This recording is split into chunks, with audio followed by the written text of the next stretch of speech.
Ya te lo he pasado el link por WhatsApp. Muchas gracias, súper.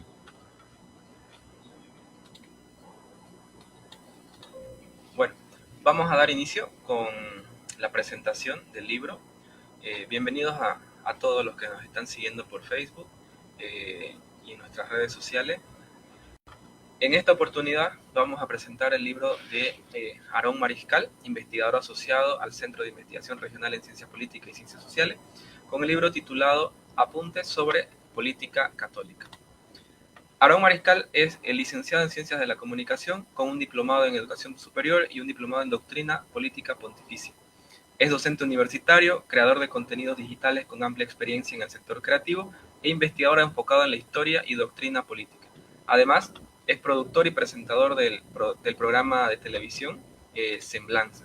Bienvenido, Aarón. Estamos aquí para la presentación de tu libro, que nosotros como Centro de Investigación hemos editado. Ha pasado por una revisión editorial y una revisión de pares sobre el contenido y sobre la apuesta, ¿no?, en torno a el estudio de la política y en este caso del estudio de la política y la religión. La sala es tuya. Puedes comenzar. Muchas gracias, es un honor estar aquí y pues realmente agradezco esta iniciativa de parte del Centro de Investigación Regional y también de usted, Daniel, y de todo el equipo que forma parte, por no solamente este libro, sino otras también iniciativas y publicaciones que están sacando relativas a la investigación de la ciencia política y por supuesto el análisis de nuestra sociedad, de todo aquello que contribuye al bien común. Y pues bueno, primeramente respecto a este libro, yo soy Aarón Mariscal, autor de Apuntes sobre Política Católica, que tiene la intención de aclarar asuntos confusos con respecto a cómo debe un católico concebir la política y pues también para el público externo, para los no católicos, entender qué es lo que propone la doctrina católica para la comunidad política o lo que conocemos como Estado, ¿no? Cómo debería ser un país organizarse políticamente. Y pues bueno, este libro surge a partir de dos monografías que realicé para la diplomatura en Doctrina Política Pontificia hace algunos años y bajo dirección del profesor Eduardo Rubén Pegnici desde Argentina, a quien desde ya eh, hago llegar mis agradecimientos por su noble labor educando no solo a mí, sino también a otros jóvenes que formaron parte de esta diplomatura y de otros cursos que también ofrecía el centro. Y bueno, las dos monografías tienen que ver con dos temas muy puntuales. Uno de ellos es la relación de la Iglesia con el Estado.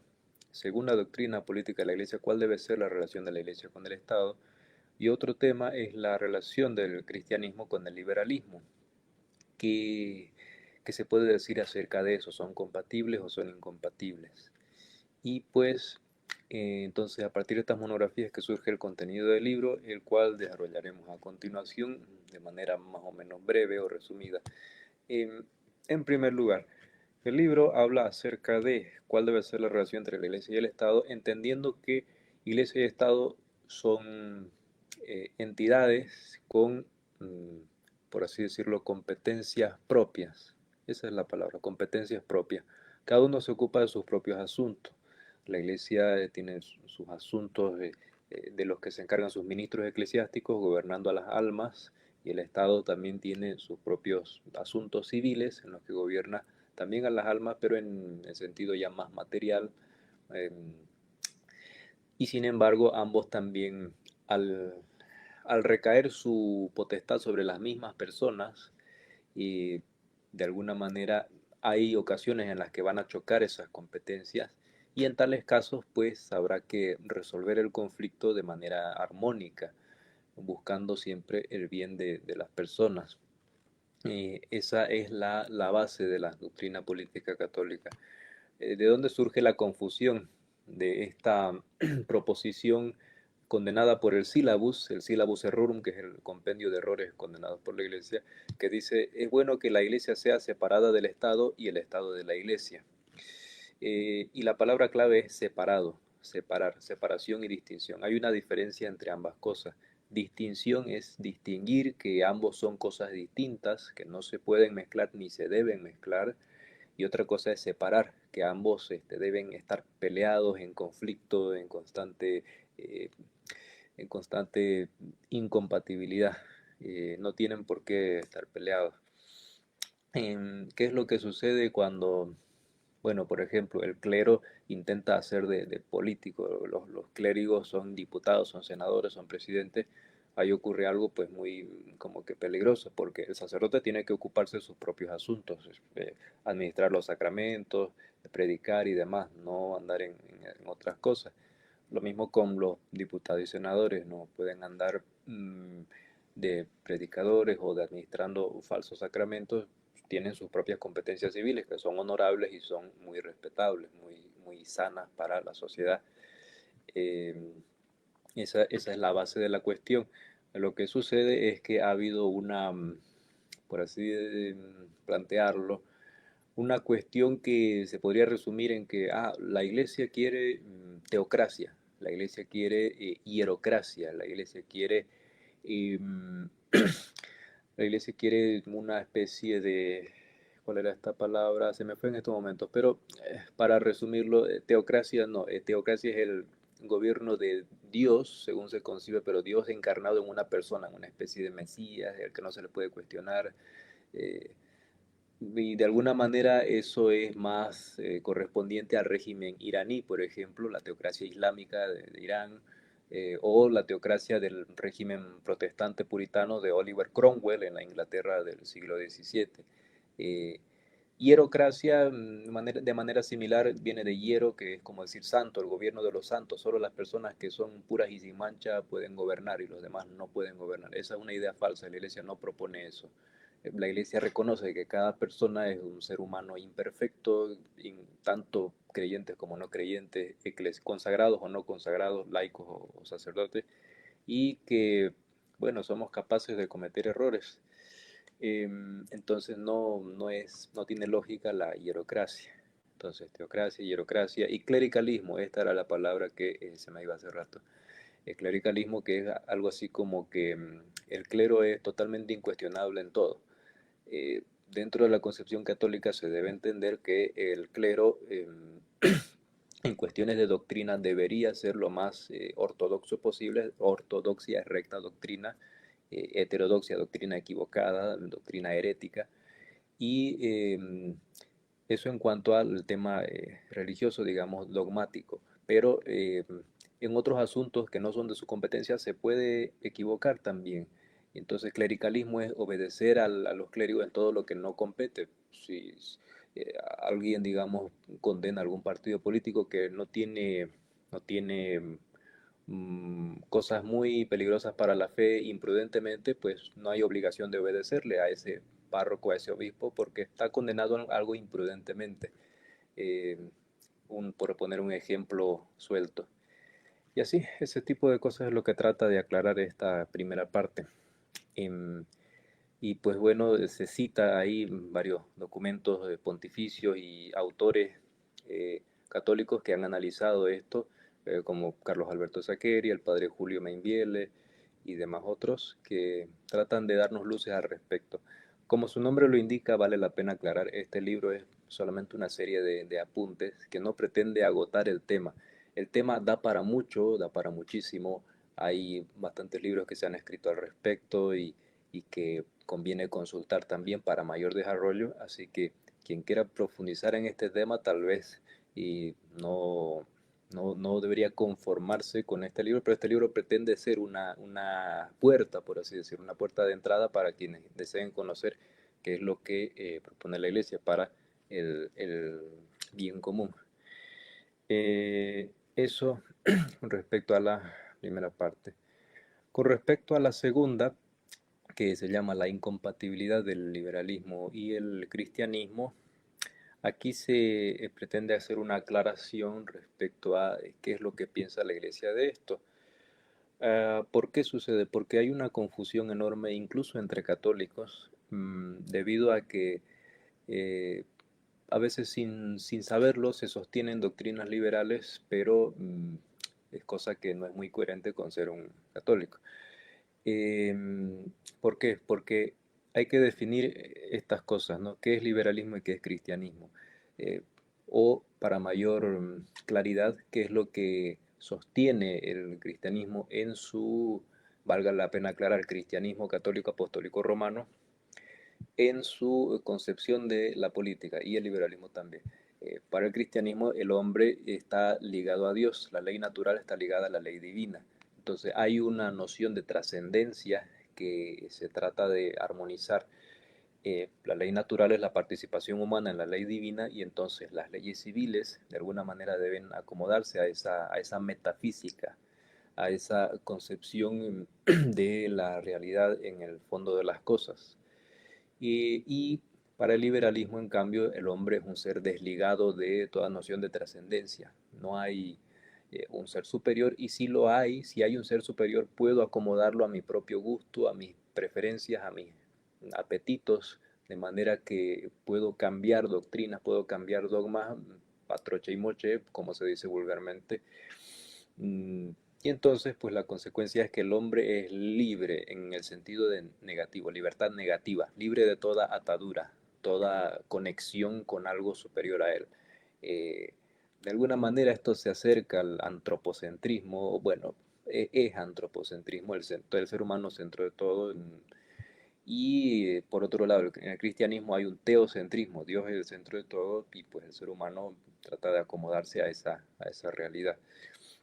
Y para este asunto se trata de definir también el tema de la libertad en esta parte del libro. La libertad entendida como aquella facultad de hacer el bien en tanto y en cuanto el hombre se hace más libre conforme más se acerca al bien y a la verdad, o lo que se decía en la concepción clásica grecorromana, la vida virtuosa.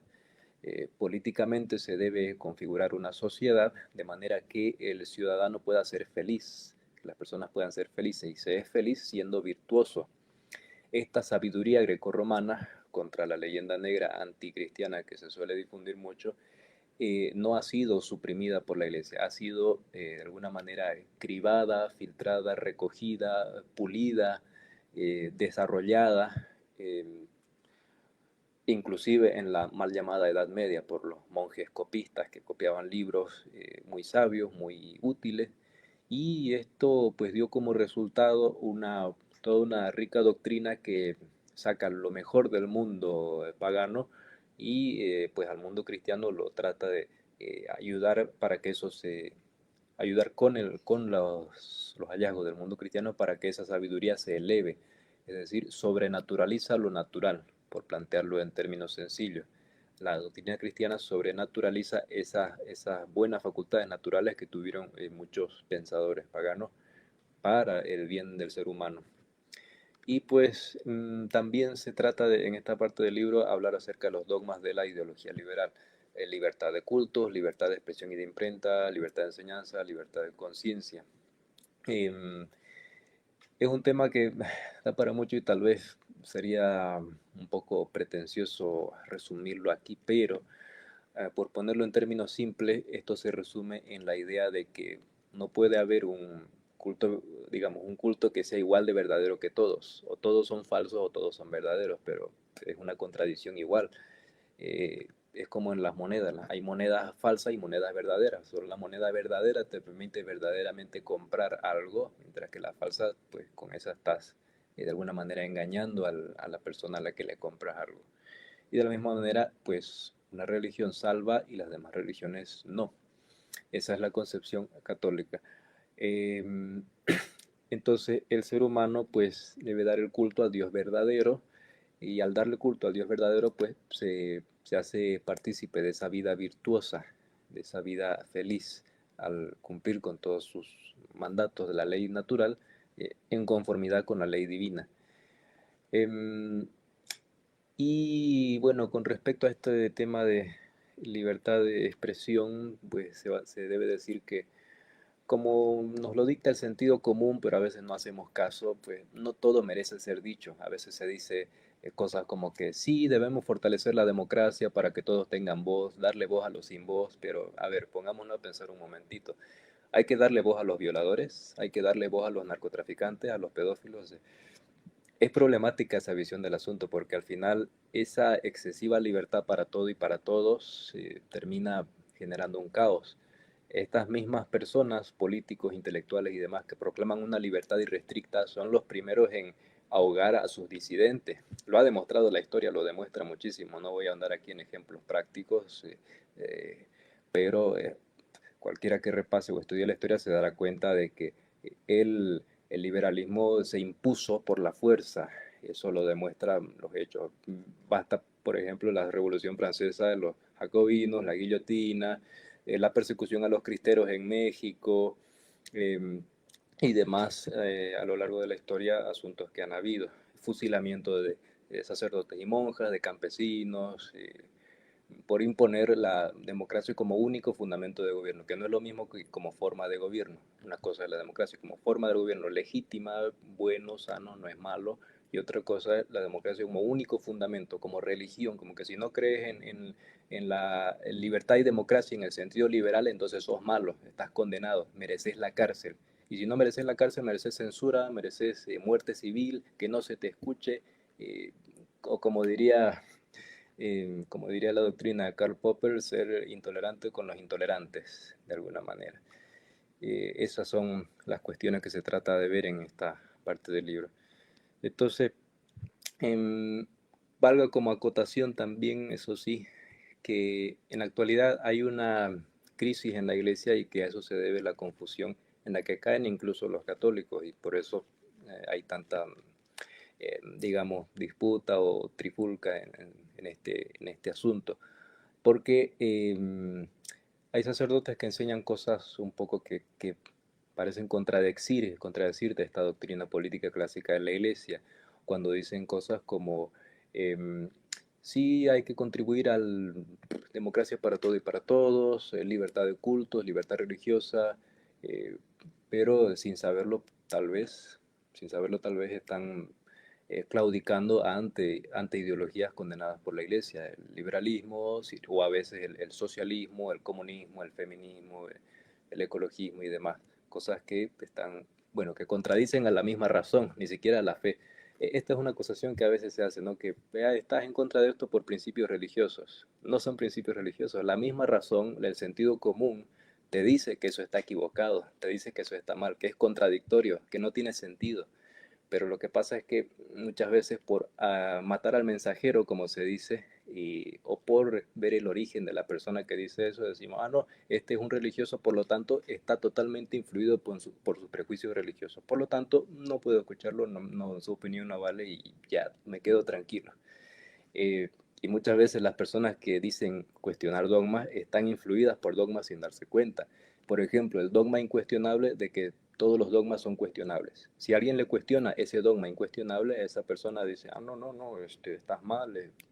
Entonces, las personas necesitamos creer en algo sagrado y en eso se cae en toda ideología, no solo en el liberalismo.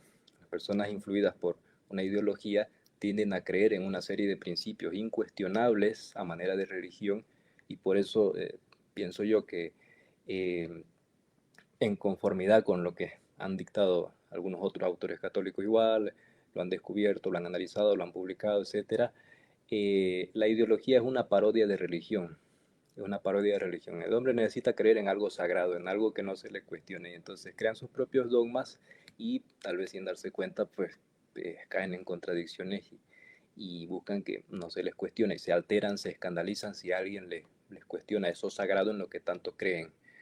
Eh, pero bueno, retomando nuevamente esto de la confusión en la iglesia, mmm, sucede que, ¿qué es lo que sucede ante estos casos? ¿Cómo reaccionar ante estos casos en que un ministro de la iglesia o un laico de vida pública parece contradecir la doctrina clásica? Pues simplemente reaccionar con, digámoslo así, dependiendo del caso, ¿no? Resignación si somos personas que no podemos hacer nada ante eso, simplemente público, gente y ya, o corrección si nos compete, si somos autoridades y demás, pues corregir, hey, te estás equivocando, hey, mire, esto que usted dice está mal, si hay la ocasión, si hay la oportunidad, ¿no? El problema es que muchas veces se piensa que no está mal, que no es una contradicción lógica, no va contra la razón o contra la fe, incluso razón y fe, que se complementan, por cierto, no son contradictorias. Y pues entender también, hay que entender que esto sucede por la crisis de la Iglesia que acontece sobre todo desde el Concilio Vaticano II, los años 60, en que hubo una serie de reformas inoportunas que confundieron a muchos católicos, pero que venía ya sucediendo desde antes, varias décadas antes, con la infiltración del modernismo en el clero. Que el modernismo, para resumirlo, es la idea de que todo dogma debe cambiar, el dogma católico debe cambiar, debe adaptarse a los tiempos, como se dice. Eh, por ejemplo, si antes se creía en el dogma de la Trinidad, no, ahora se puede cuestionar. El dogma de la Inmaculada Concepción de María, no, ahora se puede cuestionar. Antes sí, ahora no. Una mentalidad hegeliana, la mentalidad hegeliana, que para resumirlo se puede decir que es el pasado era malo, el presente es bueno y el futuro será mejor. Hay que el cambio, el fluido, todo fluye, todo cambia. Eh, esa es la cuestión. Y pues mm, también hay que aclarar una cosita con respecto a veces se nos critica a los católicos, tus curas en la predicación hablan mucho de política.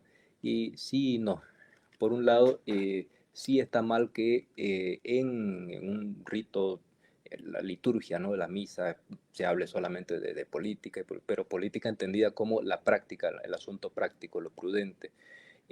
Lo que no está mal es que se dicten principios que deberían seguirse para la felicidad del pueblo, para el bien común, para la sociedad, el bien común de la sociedad.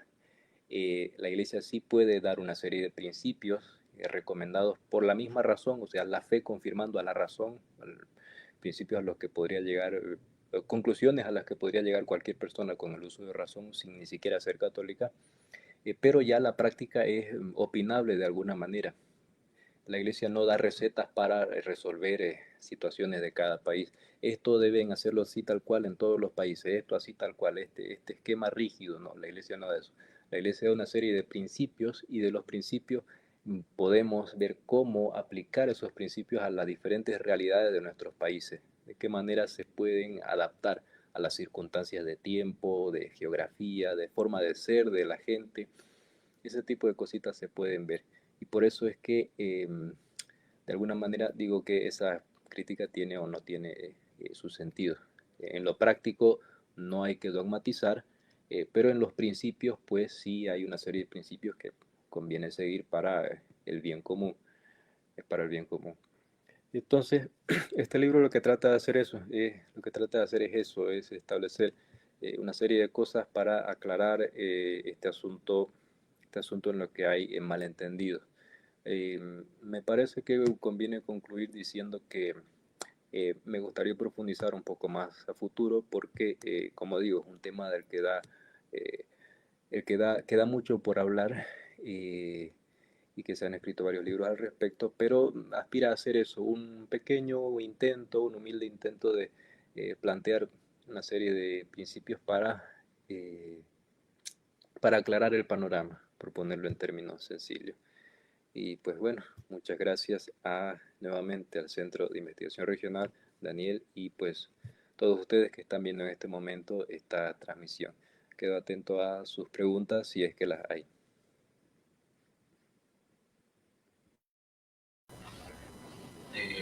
Aaron, sí hay bastantes preguntas. Te voy a hacer unas tres de las que han...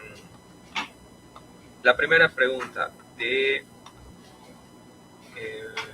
Juan Pablo Marc. ¿Cuáles son las posiciones políticas conservadoras y liberales en los feligreses católicos según la investigación que ha realizado? ¿Hizo algún estudio de campo para identificar la cosmovisión política de los feligreses católicos o es un análisis más documental y doctrinario? Muchas gracias por la pregunta. Sí, es lo segundo, más una especie de análisis documental y doctrinario. No se ha hecho el estudio de campo, eso tal vez para otra ocasión, pero esto pretende ser algo más que todo analítico, teórico. Perfecto. Grisel Arias. ¿Cuál sería, según el libro, el lugar legítimo de la Iglesia en la vida pública? Gracias por la pregunta, Grisel. El lugar de la Iglesia en la vida pública es el de una promotora de las virtudes, promover las virtudes naturales y sobrenaturales en las personas que detentan el poder político para el bienestar de la población. Eh, Corregir al que yerra, animar al que va en buen camino, eh, como se ha hecho a lo largo de la historia, a lo largo de los siglos, porque las consecuencias lógicas de que una persona se desvíe en el comportamiento, sea un alcalde, diputado, senador, presidente, monarca, etcétera, las consecuencias son funestas para la población. Eh, Cuando una persona se comporta de manera tiránica o rígida o puritana y demás esquemas muy inamovibles, suelen suceder de ahí muchos perjuicios. La gente va alentando una especie de, por ejemplo, ¿no? Una de las consecuencias va alentando entre sí en su interior un espíritu anarquista, un espíritu de rebeldía constante, a veces injustificado, por ciertas actitudes muy cuestionables en las personas. Entonces, el papel de la iglesia es más que todo ese, de ser correctora de las desviaciones y recomendadora de las buenas actitudes. Gracias. Y la última pregunta que nos hace Nicole Macedonio: ¿qué diferencias existen entre la libertad liberal y la libertad entendida de la tradición cristiana católica? Gracias por la pregunta. Libertad liberal es libertad negativa, es decir, nadie tiene derecho a mandarme, nadie está por encima de mí, de mi propia voluntad. Y la libertad entendida cristianamente es libertad positiva en el sentido de afirmación, afirmar algo. Libertad, el ser humano, libertad como el ser humano orientándose hacia el bien y la verdad objetivos. Si veo algo malo, pues alejarme de ahí. Si veo algo que es error y que no es verdad, alejarme de ahí. Em, y para esto pues conviene entender que hay una verdad y un bien objetivos. ¿Cuál es el problema? ¿Qué es lo que resulta problemático? Que si concebimos el bien y la verdad como algo relativos, entonces nada es verdad y todo es verdad y al final de ahí resultan muchas contradicciones y confusiones. Y al final eso mismo termina siendo una contradicción, porque si yo digo no hay verdades absolutas, caigo en una contradicción. Estoy afirmando una verdad absoluta. ¿Cuál? La verdad absoluta según la cual no hay verdades absolutas. Y lo cierto es que, de alguna manera, por plantearlo en términos sencillos, hay verdades absolutas, como también verdades relativas. Verdades relativas, por ejemplo, el color rojo, ¿es bueno o malo? ¿Es bonito o no es bonito? Dependiendo de ciertas circunstancias, contextos, dependerá de las personas, es opinable, no es algo en lo que se pueda dogmatizar, lo práctico. Pero en los principios, pues, a ver, violar está mal, mentir está mal, matar está mal, no se puede debatir eso, no se puede debatir.